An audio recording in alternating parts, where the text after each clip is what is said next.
L-Awtorità tal-Ippjanar reġgħet ħadet azzjoni ta' infurzar diretta f'każ ta' scrapyard illegali fil-EODZ fiż-żona magħrufa bħala tax-Xerrik fil-limiti ta' Birżebbuġa.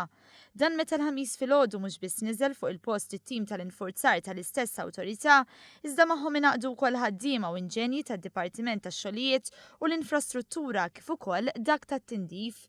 Din l-azzjoni diretta kienet possibbli wara li l-qorti ma laqgħetx it-talba l-mandat ta' inibizzjoni li saret mill-avukat tal-persuni responsabbli għal dan il-ksur ta' liġi. Matul il-jum it-trakkijiet kienu qed joħorġu mobbija kontinwament fosthom b'karozzi, trakkijiet u tajers.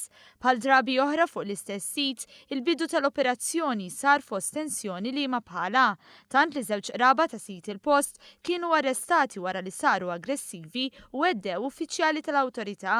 L-awtorità persistiet bl-azzjonijiet tagħha fuq dan is-sit wara li għal-iktar minn darba s-sidien fallew milli jżommu maftehim li sara l-iktar minn darba tul l-aħħar sentejn.